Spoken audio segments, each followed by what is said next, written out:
സ്നേഹമുള്ളവരെ, അങ്ങനെ നമ്മുടെ ധ്യാനത്തിൻ്റെ സമാപ്തിയിലേക്ക് വരികയാണ്.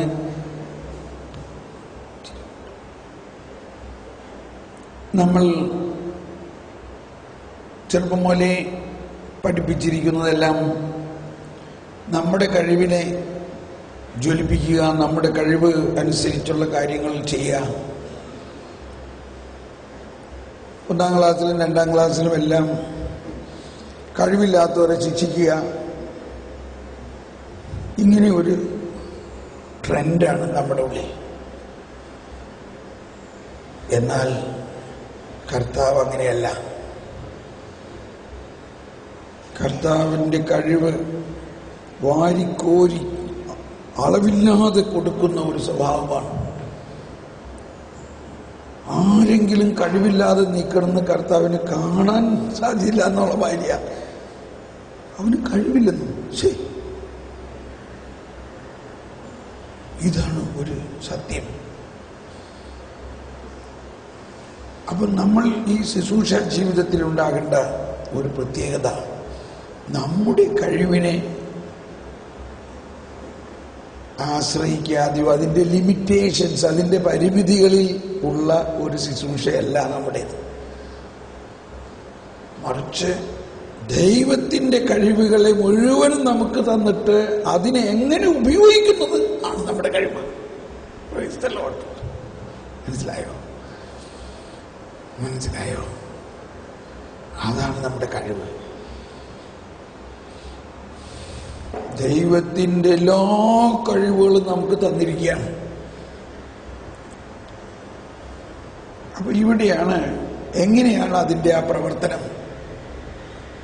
അതിൻ്റെ പ്രവർത്തനത്തിൻ്റെ പ്രധാന തലം നമ്മുടെ വ്യക്തിപരമായ പ്രാർത്ഥനയാണ്.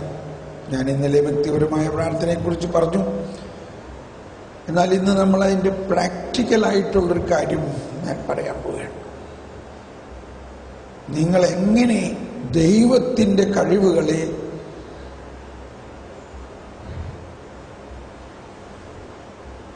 നമ്മുടെ കഴിവുകളിലൂടെ ലോകത്തിലേക്ക് ഒഴുക്കും. അതിനാവശ്യമായത് നമ്മുടെ പ്രാർത്ഥനാ രീതിയാണ്. എന്തെങ്കിലും എപ്പോഴെങ്കിലും എങ്ങനെയെങ്കിലും പ്രാർത്ഥിച്ചാൽ പോരാ. ഈ ഒരു ഉദ്ദേശത്തോടു കൂടി പ്രാർത്ഥിക്കണം. ശിശുവായിരുന്നപ്പോൾ ശിശുവിനെ പോലെ ശിശു സഹജമായി പ്രാർത്ഥിച്ചു. എന്നാൽ ഇനി അങ്ങനെയല്ല. ഇനി നമ്മൾക്ക് കർത്താവ് നൽകിയിരിക്കുന്ന കഴിവുകളെ കണ്ടെത്തുകയും ആ കഴിവുകളെ ഉപയോഗിക്കുകയും ആ കഴിവുകൾ നമ്മളിലൂടെ ഒഴുക്കണം. അതിനെങ്ങനെ പ്രാർത്ഥിക്കണം എന്നുള്ളതാണ്.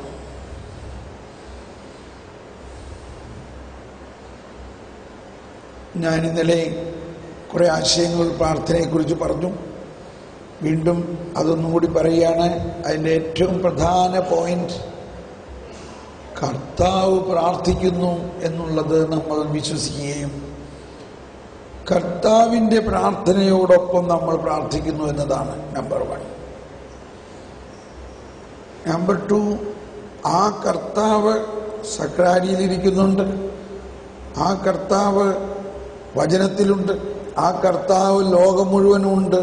എന്നാൽ അതുപോലെ തന്നെ ആ കർത്താവ് നമ്മൾ ഓരോരുത്തരിലും ഉണ്ട്. ദൈവം നമ്മോടുകൂടി, എമ്മാനുവേൽ. അതുകൊണ്ട് നമ്മുടെ വ്യക്തിപരമായ പ്രാർത്ഥന, ഇന്നലെ നമ്മൾ ഈ വ്യക്തി എന്നെല്ലാം പറഞ്ഞതിൻ്റെ അർത്ഥം മനസ്സിലായില്ലേ? എവിടെ നിന്നാണ് ഈ വ്യക്തി എന്നുള്ള വാക്കുണ്ടായത്? ദൈവമാണ് ആദ്യത്തെ വ്യക്തി. ദൈവമാകുന്ന ആ വ്യക്തി മനുഷ്യനെ മാത്രമേ വ്യക്തികളായി സൃഷ്ടിച്ചിട്ടുള്ളൂ. അപ്പൊ വ്യക്തിപരമായ പ്രാർത്ഥന എന്ന് പറഞ്ഞാൽ വീടിൻ്റെ ഒരു മൂലയ്ക്ക് മാറിയിരുന്ന് പ്രാർത്ഥിക്കുന്നതിലല്ല. ഈ സമൂഹത്തിലായിരുന്നു കൊണ്ട് തന്നെ വ്യക്തിപരമായി നമ്മുടെ ഉള്ളിൽ വസിക്കുന്ന കർത്താവ് നമ്മളാകുന്ന വ്യക്തിയെ സൃഷ്ടിച്ചത് എന്തിനെന്നും ആ സൃഷ്ടിച്ചപ്പോൾ തന്നെ അവന് വേണ്ടി അവനെ പ്രതിയുള്ള എല്ലാ പദ്ധതികൾക്കും രൂപരേഖ നൽകി അവനെന്തെല്ലാം കഴിവുകളുണ്ടോ അതെല്ലാം കൊടുത്ത് അവനെ ഒരു തങ്കക്കുട്ടപ്പനാക്കി വളരെ ശക്തമായിട്ട് ഉപയോഗിക്കാനുള്ള പ്ലാനും പദ്ധതിയും വരച്ച് അത് കണ്ടെത്തണം. അത് കണ്ടെത്തണമെങ്കിൽ നമ്മുടെ പ്രാർത്ഥനയിൽ ആ ദൈവവുമായിട്ടുള്ളൊരു ലയനത്തിലേക്ക് നീങ്ങണം. അതിനൊന്നുമില്ലെങ്കിൽ വെറുതെ ഇരുന്നാൽ മതി കുറച്ച് സമയം, വേറെ ഒന്നും ചിന്തിക്കാതെ. അതാണ് ആവശ്യം.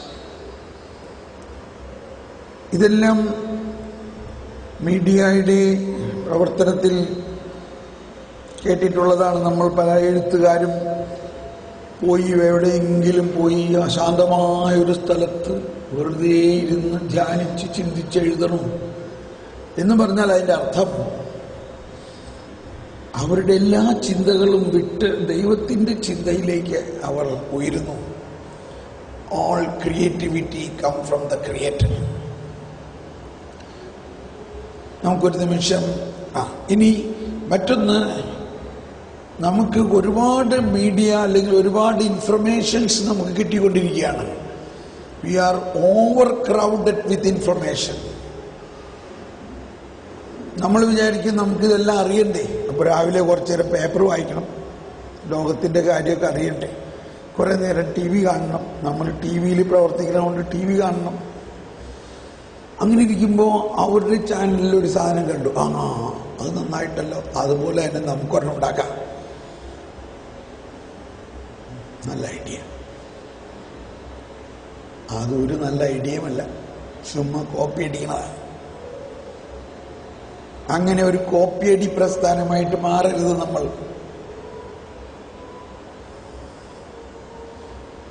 സത്യം പറയുകയാണെങ്കിൽ എന്നോട് ക്ഷമിക്കണോട്ടോ, ഞാൻ ഈ ചാനലുകളൊക്കെ കാണുമ്പോൾ ഇടയ്ക്കിടയ്ക്ക് ഇത്രയൊക്കെ കാണുമ്പോൾ മനസ്സിലാവുന്നുണ്ട് അയാൾ ആ ചാനൽ ചെയ്ത് ഈ ചാനൽ കോപ്പി അടിക്കണം. ഇതിലെന്ത് ക്രിയേറ്റിവിറ്റിയാ? അതും ഒരു വേൾഡിലി ചാനൽ, ഒരു സെക്കുലർ ചാനൽ കാണുന്ന കുറേ ബാക്ക്ഗ്രൗണ്ടുകളും അതിൻ്റെ ചിത്രങ്ങളും അതിൻ്റെ ഐഡിയകളും ഒക്കെ നമ്മളും കോപ്പി അടിച്ചു. എനിവേ, ഇത് ഞാൻ ക്രിട്ടിസൈസ് ചെയ്യല്ല, ഒരാശയത്തെ കൊണ്ടുവരികയാണ്. നമ്മളിൽ നിന്നും പുതിയതായി എന്തുണ്ടാകണം? അതെങ്ങനെ ഉണ്ടാകണേ? അതുണ്ടാകണത് ദൈവം നമ്മളിൽ, നമ്മൾ മറ്റുള്ള ലോകത്തിനെല്ലാം വിട്ടിട്ട്, ലോകത്തിൽ മറ്റുള്ളവർ ചെയ്യുന്നതിനെല്ലാം വിടുക, വിട്ടിട്ട് കർത്താവേ എന്നോട് സംസാരിക്കണേ എന്ന് പറഞ്ഞ് ഉള്ളിൻ്റെ ഉള്ളിലേക്ക് കയറണം. കർത്താവുമായിട്ട് കുറച്ച് സമയം മിണ്ടാതിരുന്നാൽ മതി.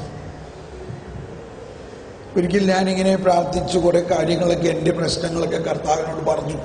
1 മണിക്കൂർ നേരം ഭയങ്കര ഒച്ചയിലും ഒക്കെ പറഞ്ഞു. നമ്മൾ കരിസ്മാറ്റിക്കാരല്ലേ, ഒച്ചയൊക്കെ എടുത്ത് പ്രാർത്ഥിച്ചു. അത് കഴിഞ്ഞ് പിതാവിൻ്റെയും പുത്രൻ്റെയും പരിശുദ്ധാത്മാവിൻ്റെയും നാമത്തിൽ ആമേൻ എന്നും പറഞ്ഞുകൊണ്ട് പോവുക. അപ്പോൾ പെട്ടെന്ന് ഒരു ശബ്ദം, തോമസ്. ഞാൻ ചോദിച്ചു, ആരത്? അവിടെയൊന്നും ആരുമില്ല. വീണ്ടും ശബ്ദം കേട്ടു. അപ്പോഴേക്കും ഞാൻ വാതിക്കലെത്തി, പള്ളിയുടെ കൂടുതൽ ശക്തമായ ശബ്ദം കേട്ടു. ഞാൻ തിരിഞ്ഞു വന്നു. എനിക്ക് മനസ്സിലായി, കർത്താവാണ് എന്നെ വിളിക്കുന്നത്. കർത്താവേ പറഞ്ഞാലും കർത്താവ് പറഞ്ഞതാണ്, നീ 1 മണിക്കൂർ നേരം പറഞ്ഞ കാര്യങ്ങളെല്ലാം എനിക്കറിയാമായിരുന്നു.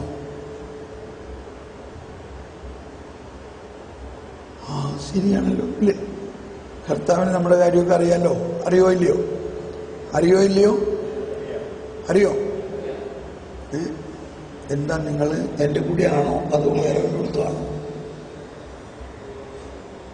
കർത്താവിന് നമ്മുടെ എല്ലാ കാര്യങ്ങളും അറിയുമോ ഇല്ലയോ? ഒന്ന് കരമുയർത്തി ഉച്ചത്തിൽ പറഞ്ഞേ, അറിയുമോ ഇല്ലയോ? അറിയുമോ ഇല്ലയോ? കർത്താവ് സർവ്വതും അറിയുന്നവനാണോ?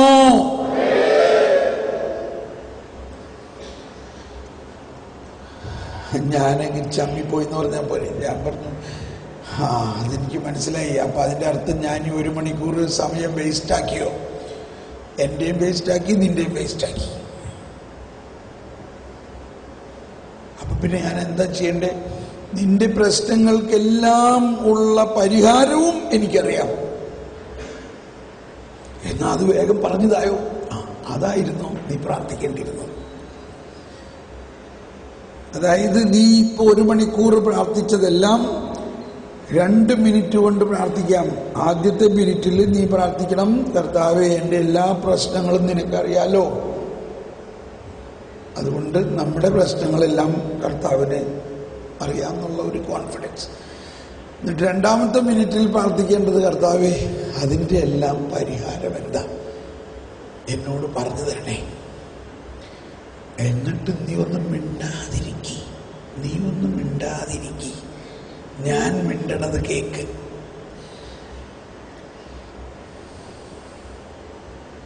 Praise the Lord. അത് വളരെ എളുപ്പമാണല്ലോ, വളരെ എളുപ്പം. പക്ഷെ ഇതൊരു പ്രാക്ടീസാണ് കേട്ടോ. വളരെ എളുപ്പമെന്ന് പറഞ്ഞിട്ട് അവിടെ പോയിരുന്നാൽ ശരിക്കും പ്രാക്ടീസ് ചെയ്യണത്. ഞാൻ നിങ്ങളോട് പ്രത്യേകം പറയുകയാണ്, നിങ്ങൾ കുറച്ച് സമയം ഏതെങ്കിലും ഒരു ചാപ്പലിൽ പോയിട്ട് മിണ്ടാതിരിക്കുക. എന്നിട്ട് 2 മിനിറ്റ് ഇങ്ങനെ പറയാം, കർത്താവ് എൻ്റെ കാര്യമൊക്കെ നിനക്കറിയാലോ,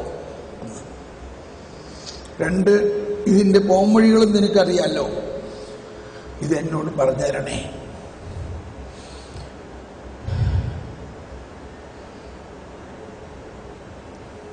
നിങ്ങൾക്കറിയാമോ നിങ്ങൾ എവിടെയാണെന്ന്?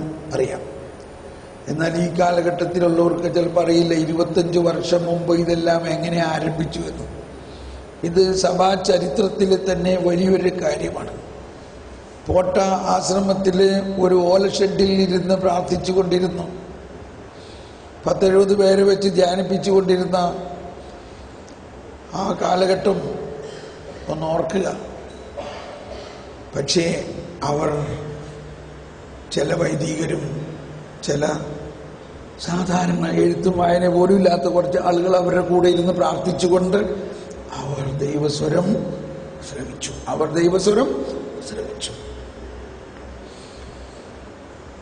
അങ്ങനെ വെറും 70-75 പേരെയും വെച്ചൊരു ഓലഷെഡിൽ ധ്യാനിപ്പിച്ചിരുന്ന ആ സ്ഥലത്ത് നിന്നാണ് ഈ ലോകത്തിലെ ഏറ്റവും വലിയ ധ്യാന കേന്ദ്രം പണിതുയർത്തുന്നതിന് ഒരു മാസ്റ്റർ പ്ലാനും പ്രോജക്ട് പ്ലാനും ഒന്നുമില്ലാതെ പരിശുദ്ധാത്മാവ് പറഞ്ഞു കൊടുത്തു, ഇന്ന മാതിരി ചെയ്യണം.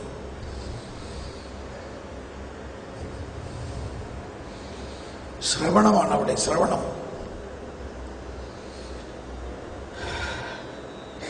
ഇത്രയും വലിയൊരു സാക്ഷ്യമാണ് നമ്മുടെ മുമ്പിൽ.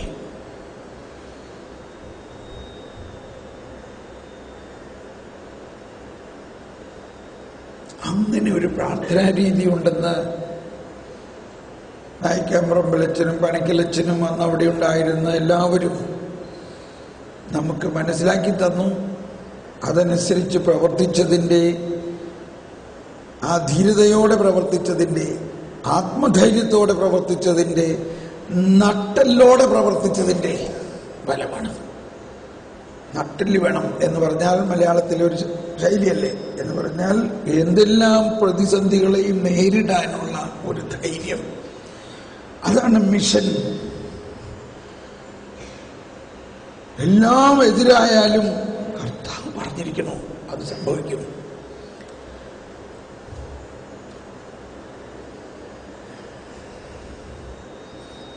സ്നേഹമുള്ളവരെ, അതുപോലെ ഒരു ഇമ്പൾസാണ് നിങ്ങൾക്ക് എല്ലാവർക്കും കിട്ടേണ്ടത്. നമ്മുടെ കൂടെയുള്ള വൈദികരുടെ ശ്രേഷ്ഠരുടെ എല്ലാം പ്രത്യേക ഒരു ഗുണം, അവർ സാധാരണക്കാരെ കൂടി ചേർത്ത്, ഒരെഴുത്തും വായനയില്ലാത്ത ചില ചേച്ചിമാരെയും ചേട്ടന്മാരെയും ചേർത്ത് ആത്മായരോട് ചേർന്ന് ചോദിക്കാൻ, എന്താ ഒന്ന് പ്രാർത്ഥിച്ചു നോക്കിയേ, എന്താ കർത്താവ് പറയണേ. ഞാനൊരിക്കൽ പാറ്റ്നയിൽ വെച്ചാന്ന് തോന്നുന്നു, ഞാനുണ്ടായിരുന്നു, നായിക്കാമ്പ്രമ്പലച്ചനും വേറെ 1-2 പേരും. ഞങ്ങളിങ്ങനെ ഇരുന്ന് ഒരുമിച്ചിരുന്ന് പ്രാർത്ഥിക്കുകയാണ് രാവിലെ. അച്ഛൻ പറഞ്ഞു, ആർക്കോ സന്ദേശം വരുന്നുണ്ടല്ലോ. അപ്പോൾ ഒരാൾ പറഞ്ഞു, ഞാനൊരു ഹൃദയം കാണുന്നുണ്ട് അച്ഛോ. അപ്പൊ അടുത്ത ആൾ പറഞ്ഞു, ഞാൻ ആ ഹൃദയത്തിലൊരു ദ്വാരം കാണുന്നുണ്ട് അച്ഛോ. അപ്പൊ അടുത്ത ആൾ പറഞ്ഞു, അയ്യോ, കർത്താവിൻ്റെ ഒരു അങ്കുലി വന്നിട്ട് ഒരു വിരൽ വന്ന് അതിൽ തൊട്ടുന്നു, അവർക്ക് സൗഖ്യം കിട്ടുന്നു. Praise the Lord. അപ്പോൾ ഇന്ന് ഒരു ഹൃദയരോഗിയെ കർത്താവ് സൗഖ്യപ്പെടുത്താൻ പോകുന്നുണ്ട്. Praise the Lord. ഉണ്ടോ? അങ്ങനെ ആ ധ്യാനത്തിൽ അന്ന് ശുശ്രൂഷ നടക്കുന്ന സമയത്ത് ഇതാ ഹൃദയത്തിൽ ദ്വാരമുള്ള ഒരു രോഗിയെ സൗഖ്യപ്പെടുത്തുന്നു. അവർ വന്ന് സാക്ഷ്യം പറയുന്നു. സ്നേഹമുള്ളവരെ, ഇതെല്ലാം ഒരു മാജിക്കോ ഒരു കെട്ടുകഥയൊന്നുമല്ല. ഇത് നായിക്കാമ്പറമ്പലച്ഛനോ മാത്രമല്ല കാണിച്ചു കൊടുത്തത്. അവിടെ ഇരുന്ന എനിക്കും എൻ്റെ കൂടെ ഉണ്ടായിരുന്ന അച്ഛൻ്റെ കൂടെ ഞങ്ങളുണ്ടായിരുന്ന എല്ലാവർക്കും ഓരോരോ സന്ദേശങ്ങളായിട്ട് കാണിച്ചു കൊടുത്തപ്പോഴല്ലേ അതൊരു കൂട്ടായ്മയിൽ ഒരു മെസ്സേജായിട്ട് വന്നത്. ഇല്ലേ? ഇങ്ങനെയല്ലേ നമ്മുടെ ഈ മെസ്സേജുകളൊക്കെ എടുക്കുന്നത്. ഇതാണ് പരിശുദ്ധാത്മാവിൻ്റെ വരങ്ങളുടെ പ്രത്യേകത. അച്ഛനോടൊന്ന് പറയുന്നു, അതിൻ്റെ കണക്ഷൻ സിസ്റ്ററോട് പറയുന്നു, അതിൻ്റെ കണക്ഷൻ മേരി ടീച്ചറോട് പറയുന്നു, അതിൻ്റെ കണക്ഷൻ അതിൻ്റെ അടുത്തിരുന്ന് തോമസ് പോളിനോട് പറയുന്നു, അതിൻ്റെ കണക്ഷൻ അടുത്തിരുന്ന് വേറൊരാളോട് പറയുന്നു. അങ്ങനെ ഇതെല്ലാം കൂടി ചേർന്നപ്പോൾ ആ ശുശ്രൂഷ മനോഹരമായി ഇരിക്കുന്നു. സ്നേഹമുള്ളവരെ, ഇങ്ങനെ ഒരു വലിയ ഭാഗ്യമാണ് നിങ്ങൾക്ക് ഈ ഡിവൈനിൽ ഉള്ളതെന്ന് മനസ്സിലാക്കണം. ഇവിടെ ആരും നിങ്ങളെ അവനൊരു അൽമായനാണ്, അവനോട് ചോദിച്ചിട്ട് കാര്യമില്ല എന്നും പറഞ്ഞ് തടയില്ല. നമ്മുടെ എല്ലാ കഴിവുകളെയും പ്രോത്സാഹിപ്പിക്കുന്ന ഒരു വൈദിക നിരയും നമ്മുടെ കൂടെ ഉണ്ടെന്നും നമ്മുടെ എല്ലാ കഴിവുകളെയും പ്രോത്സാഹിപ്പിക്കാൻ പറ്റിയ ഒരു പ്ലാറ്റ്ഫോമാണ്. എന്നാൽ അവിടെ ദൈവികമായ ആ കഴിവുകളെല്ലാം സാധാരണക്കാരായ നമ്മളിലൂടെ ഒഴുകുന്നുണ്ട് എന്നുള്ള തത്വമാണ് ഈ ധ്യാനകേന്ദ്രത്തിൻ്റെ വിജയത്തിൻ്റെ രഹസ്യം. എന്തോരം അൽമായ ശുശ്രൂഷകരാണ് ഇതിലൂടെ വളർന്നു വന്നിട്ടുള്ളത്. കാരണം ഈ വൈദിക ശ്രേഷ്ഠർ അവരെ പരിശുദ്ധാത്മാവ് നയിച്ചത് അനുസരിച്ച് എല്ലാവരിലും പരിശുദ്ധാത്മാവിൻ്റെ വരദാനങ്ങൾ അവർ കണ്ടു, അതിനെ വളർത്തി. നമുക്ക് കണ്ണടച്ച് ഇങ്ങനെ പ്രാർത്ഥിക്കാം. എന്നിൽ വസിക്കുന്ന പരിശുദ്ധാത്മാവേ, മൗനമായി പ്രാർത്ഥിച്ചാൽ മതി. എൻ്റെ അബോധ മനസ്സിലും ഉപബോധ മനസ്സിലും തെറ്റായ ബോധ്യങ്ങളുണ്ടെങ്കിൽ അതെല്ലാം വിശുദ്ധീകരിക്കണമേ. പരിശുദ്ധാത്മാവിൻ്റെ വരദാനങ്ങൾ എന്നിൽ ജ്വലിക്കുന്നതിനും അത് പ്രവർത്തിക്കപ്പെടുന്നതിനും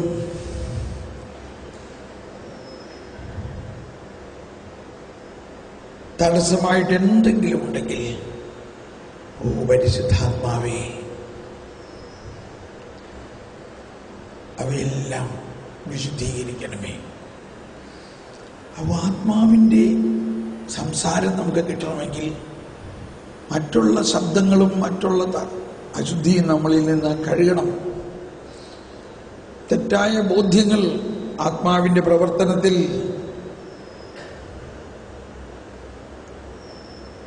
നമ്മളിൽ മന്ദീഭാവനം ഉണ്ടാക്കാം. നമ്മുടെ ബോധ്യം വേറെയാണ്. കർത്താവ് ആദത്തോടും ഹവ്വയോടും പറഞ്ഞു, നിങ്ങൾ ആ പഴം ഭക്ഷിക്കരുത്, നന്മ തിന്മകളുടെ അറിവിൻ്റെ വൃക്ഷത്തിൽ നിന്നുള്ള പഴം ഭക്ഷിക്കരുത്. അവർക്ക് നല്ല ബോധ്യമായിരുന്നു. പക്ഷെ പെട്ടെന്ന് പിശാച് വന്നിട്ട് പറഞ്ഞു, പിന്നെ ഈ തോട്ടത്തിലെ എല്ലാ പഴവും ഭക്ഷിച്ച് കഴിച്ചിട്ട് ഇപ്പം എന്താ, ബാക്കിയുള്ള ഭക്ഷിച്ച ഒരെണ്ണത്തിൻ്റെ തന്നെ ഭക്ഷിച്ചില്ല, ഇപ്പം എന്താ? അതൊക്കെ അങ്ങനെ പറയും കർത്താവ്. നിങ്ങൾ കഴിച്ചോ? അയ്യോ, ഞങ്ങൾ കഴിച്ചാൽ ഉടനെ മരിക്കും എന്നാ പറഞ്ഞേങ്ങളെ. നിങ്ങൾ മരിക്കില്ല, നിങ്ങൾ ദൈവത്തെ പോലെയാ കേട്ടോ. അപ്പോൾ കർത്താവ് നൽകിയ ആ ശബ്ദത്തിൻ്റെ മുകളിൽ ഒരു സൂപ്പർ ഇമ്പോസ് ചെയ്ത് വേറൊരു ശബ്ദം, നിങ്ങൾ മരിക്കില്ല, അടിച്ചിട്ട്. അത് കഴിഞ്ഞപ്പോൾ അവരുടെ ഉൾക്കാഴ്ചകൾ മാറി. അവരുടെ ഉൾക്കാഴ്ചയിൽ ഭയങ്കര വ്യത്യാസം. അത് കഴിഞ്ഞ് വീണ്ടും ആ ഫലത്തിൽ നോക്കിയപ്പോൾ കണ്ണിന് കൗതുകകരം, ഭക്ഷിച്ചാൽ രുചിയുള്ളതുമെന്ന് അവർ കണ്ടു.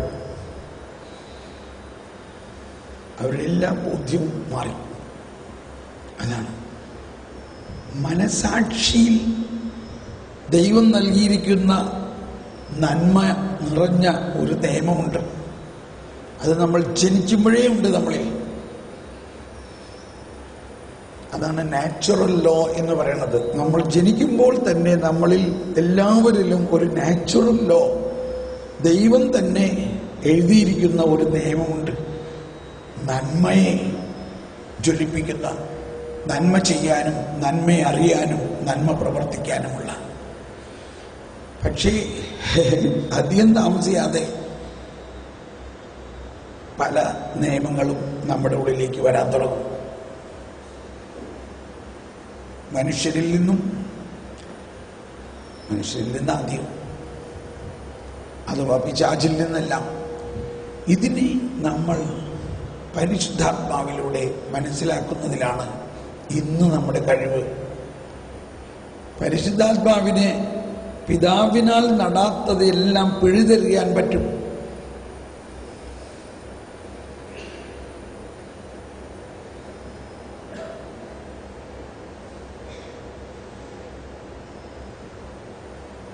നമ്മളിപ്പോൾ നമ്മുടെ മനസ്സാക്ഷിയെ വിശുദ്ധീകരിക്കാൻ പോവുകയാണ്.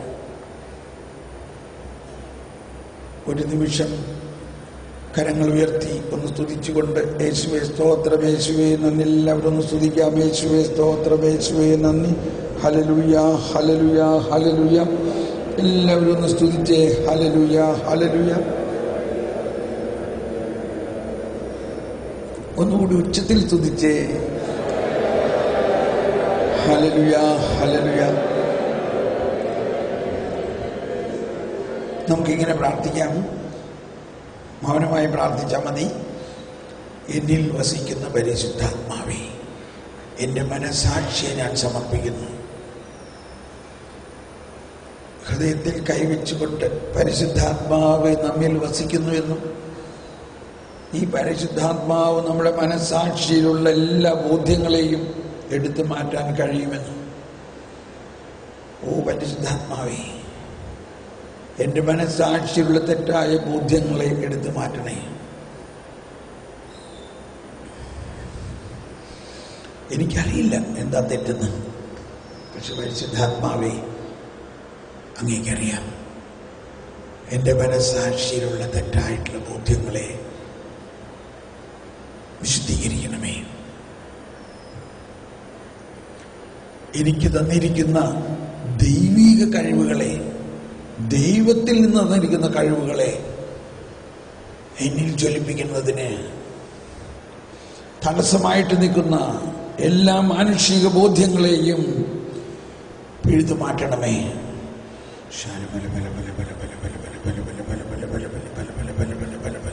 നിങ്ങളുടെ മനസാക്ഷിയിൽ കർത്താവിൻ്റെ ആത്മാവ് നമ്മുടെ മനസാക്ഷിയിലുള്ള എല്ലാ തെറ്റായ ബോധ്യങ്ങളെയും വിശുദ്ധീകരിക്കുകയാണ്. ഇപ്പൊ നമുക്കൊന്ന് സ്വതന്ത്രമായിട്ട് സ്തുതിക്കാം. യേശുവേ സ്തോത്രം, പരിശുദ്ധാത്മാവേ സ്തോത്രം, യേശുവേ നന്ദി, പരിശുദ്ധാത്മാവേ നന്ദി. അങ്ങ് വിട്ടുകൊടുക്കുക, നമ്മുടെ മനസാക്ഷിയെ വിട്ടുകൊടുക്കുക. ഓ പരിശുദ്ധാത്മാവേ, എൻ്റെ മനസാക്ഷിയെ ശുദ്ധീകരിക്കണമേ. എൻ്റെ മനസാക്ഷിയിലുള്ള എല്ലാ തെറ്റായ ബോധ്യങ്ങളും, ഞാൻ ചെറുപ്പം മുതലേ ആലോചിച്ചു കൊണ്ടിരിക്കുന്ന ചില കാര്യങ്ങൾ, ചെറുപ്പം മുതലേ ചിന്തിക്കും ഇത് എൻ്റെ ഒരു പ്രിൻസിപ്പിളാണെന്ന് പറഞ്ഞുകൊണ്ടിരിക്കുന്ന കാര്യങ്ങൾ, നമ്മളിപ്പോൾ പട്ടാളത്തിൽ ചേർന്ന് കഴിഞ്ഞാൽ നമ്മുടെ പ്രിൻസിപ്പിൾ അല്ല പിന്നെ അവിടെ, പട്ടാളത്തിൻ്റെ നിയമമാണ് അവിടെ എന്ന പോലെ കർത്താവിൻ്റെ സേനയിലേക്ക് നമ്മൾ ചേർന്നിരിക്കുന്നു. ഈ നമ്മുടെ പ്രിൻസിപ്പിൾ അല്ല, കർത്താവിൻ്റെ പ്രിൻസിപ്പിളാണ്, കർത്താവിൻ്റെ അഭിഷേകമാണ്. കർത്താവ് ആഗ്രഹിക്കുന്നതാണ് നമ്മൾ ചെയ്യേണ്ടത്. കർത്താവ് ആഗ്രഹിക്കുന്നത് മാത്രമാണ് നമ്മൾ ചെയ്യേണ്ടത്. വിട്ടുകൊടുക്കുക. നമ്മുടേതായ സ്വന്തം പ്രിൻസിപ്പലുകളെ, നമ്മുടേതായ സ്വന്തം തത്വശാസ്ത്രങ്ങളെ, നമ്മുടേതായിട്ടുള്ള വാശി, വൈരാഗ്യം, ശത്രുത, കലഹം, കോപം, മാത്സര്യം ഇതെല്ലാം വിട്ടുകൊടുത്തുകൊണ്ട്, നമ്മളിലുള്ള എല്ലാം വിട്ടുകൊടുത്തുകൊണ്ട് ഒരു ന്യൂട്രലാക്കിക്കൊണ്ട്, കർത്താവ് ഇതാ ഞാൻ എന്നെ അങ്ങ് ഉപയോഗിക്കണമേ, എന്നെ അങ്ങ് ഉപയോഗിക്കണമേ.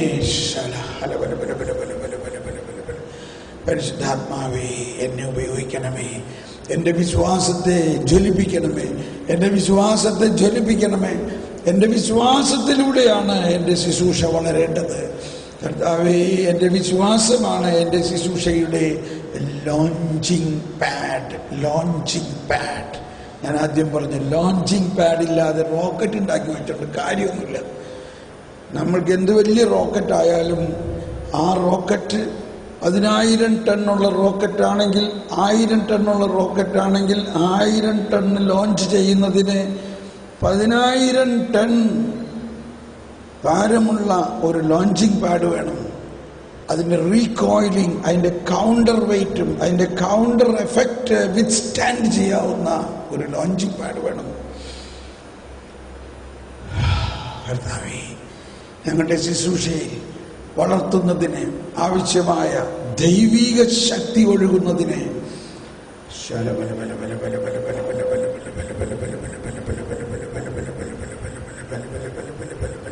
പരിശുദ്ധാത്മാവേ, ഈ മക്കളെല്ലാവരെയും, ഇവരുടെ ഹൃദയത്തെ ഇവരിന്നു മുതൽ ഒരു പുതിയ ശക്തിയായി ഉണരണം. ഇവരിന്നു മുതൽ ഇവരുടെ ആത്മാവിൽ അത്ഭുത സിദ്ധികൾ പൊട്ടിവിടരണം. ഇവരിൽ അങ്ങ് നൽകിയിരിക്കുന്ന അത്ഭുത സിദ്ധികൾ ഇപ്പോൾ തന്നെ പൊട്ടിവിടരട്ടെ.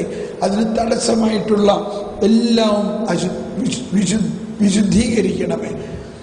നമ്മൾ കണ്ടിട്ടുള്ള ചിത്രങ്ങൾ, കേട്ടിട്ടുള്ള കാര്യങ്ങൾ എല്ലാം വിശുദ്ധീകരിക്കണമേ പരിശുദ്ധാത്മാവേ.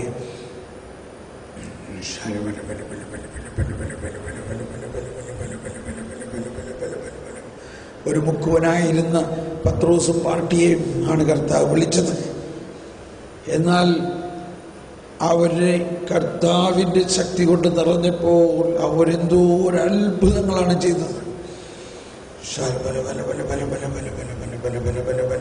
പരിശുദ്ധാത്മാവ് ഇപ്പോൾ ഞങ്ങളുടെ മനസ്സാക്ഷിയിൽ, ഞങ്ങളുടെ അബോധ മനസ്സിൽ, ഇന്ദ്രിയങ്ങളിൽ കെട്ടിക്കിടക്കുന്ന എല്ലാ അശുദ്ധിയും വിശുദ്ധീകരിക്കപ്പെടണമേ. വിശുദ്ധീകരിക്കണമേ.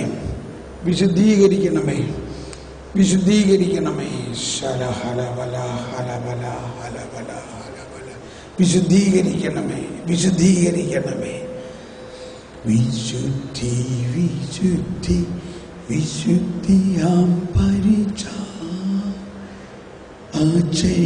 അജയ്യമാമൊരു പരിച. വിശുദ്ധി ഒരു പരിചയമാണെന്ന് മാത്രമല്ല, വിശുദ്ധിയിലൂടെയാണ് നമ്മുടെ ആത്മാവ് ജ്വലിക്കുന്നത്. വിശുദ്ധി ദൈവം തന്നെ നൽകിയിരിക്കുന്ന പരിശുദ്ധാത്മാവിൻ്റെ വലിയ പ്രവാഹമാണ്.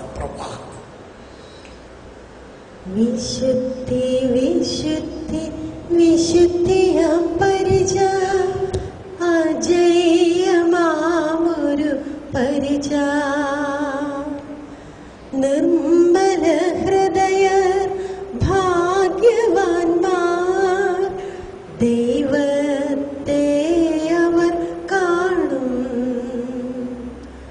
നിർമ്മല ഹൃദയർ ഭാഗ്യവാന്മാർ, ദൈവത്തെ അവർ കാണും.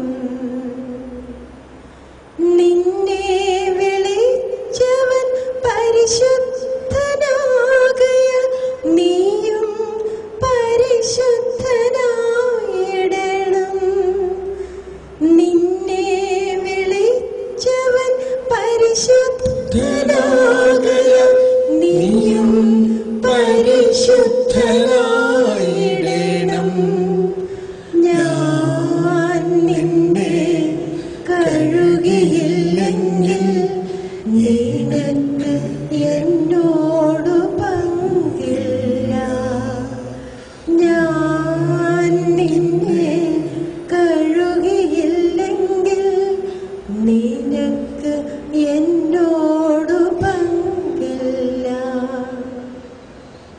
വിശുദ്ധി, ഞാൻ തന്നെ നിന്നെ കഴുകും. നിന്റെ ആന്തരിക മേഖലകളെ, നിന്റെ ബുദ്ധിയെ, നിന്റെ ഭാവനയെ, നിന്റെ വിചാരങ്ങളെ, നിന്റെ അബോധ മനസ്സിൽ കെട്ടിക്കിടക്കുന്ന ചിന്തകളെ എല്ലാം ഞാൻ കഴുകും. നമുക്കൊന്ന് എഴുന്നേറ്റ് നിന്നൊന്ന് ശക്തമായിട്ടൊന്ന് സ്തുതിക്കുമ്പോൾ ഈ ഒറ്റ കാര്യം നിങ്ങൾ പ്രാർത്ഥിക്കാവൂ. എന്നെ കഴുകണേ, എൻ്റെ അബോധ മനസ്സിൽ ഞാൻ അറിയാതെ കടന്നുകൂടിയിരിക്കുന്ന എല്ലാ തെറ്റായ ബോധ്യങ്ങളെയും കഴുകണേ എന്ന് പ്രാർത്ഥിക്കണം. പരിശുദ്ധാത്മാവേ നന്ദി, പരിശുദ്ധാത്മാവേ നന്ദി, പരിശുദ്ധാത്മാവേ നന്ദി. ഒന്ന് സ്തുതിച്ച് പ്രാർത്ഥിച്ച്. പരിശുദ്ധാത്മാവ് നമ്മളിലുണ്ട്, എല്ലാവരിലുമുണ്ട് എന്ന ബോധ്യം നമ്പർ 1. ആ പരിശുദ്ധാത്മാവ് ഒരുപാട് കഴിവുകൾ നമുക്ക് തന്നിട്ടുണ്ട്, രണ്ടാമത്തെ ബോധ്യം. എന്നാൽ ആ കഴിവുകൾ ജ്വലിക്കുന്നതിന് നമ്മളുടെ മനസ്സിലും മനസാക്ഷിയിലും കെട്ടിക്കിടക്കുന്ന ചില തെറ്റായ ബോധ്യങ്ങളെ കഴുകി മാറ്റണം. അപ്പോൾ ഇത് താനെ അങ്ങ് പ്രവർത്തിക്കാത്തത്.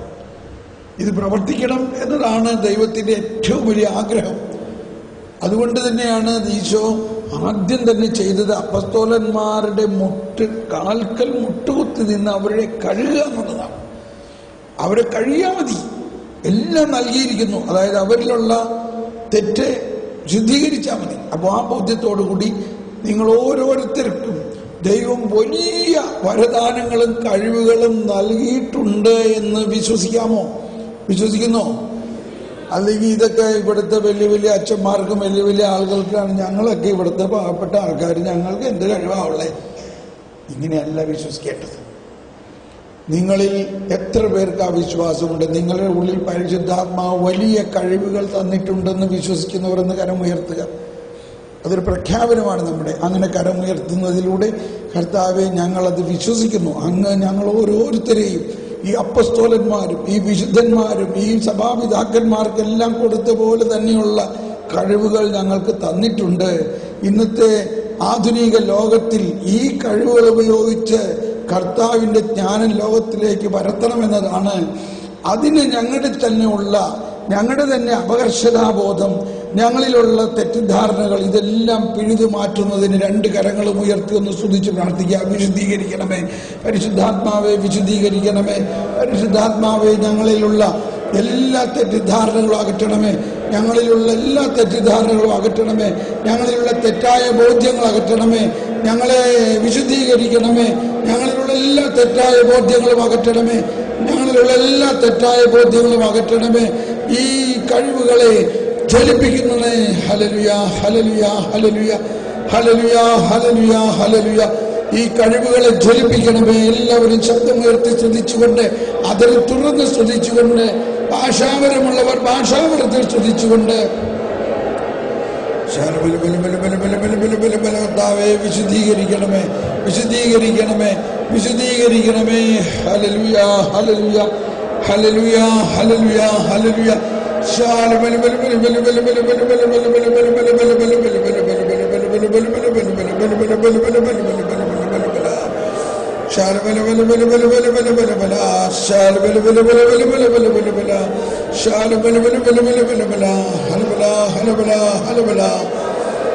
പരിശുദ്ധാത്മാവേ, ഞങ്ങളുടെ അബോധ മനസ്സിൽ കെട്ടിക്കിടക്കുന്ന എല്ലാ അശുദ്ധിയും അകറ്റണമേ. ദൈവവരങ്ങൾക്കും വരദാനങ്ങൾ പ്രവർത്തിക്കുന്നതിനുള്ള എല്ലാ തെറ്റായ ബോധ്യങ്ങളും അകറ്റണമേ.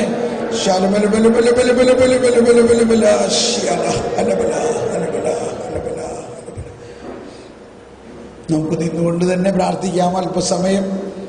ഇനി ഈ ബോധ്യങ്ങളെ എടുത്തു മാറ്റിക്കഴിഞ്ഞാൽ പിന്നെ നമുക്ക് ലഭിക്കേണ്ടത് ദൈവീക ജ്ഞാനമാണ്. നമ്മളത് നിലയെല്ലാം കേട്ടു പറഞ്ഞു.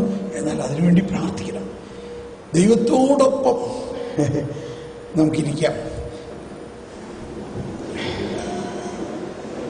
ഞാൻ ഈ യൂറോപ്പിലെല്ലാം യാത്ര ചെയ്യുമ്പോൾ യൂറോപ്പിൻ്റെ ഒരു മനോഹാരിത എന്താണെന്ന് വെച്ചാൽ, നമുക്കറിയാമല്ലോ, ഓരോ കാലം മാറുന്നതനുസരിച്ച്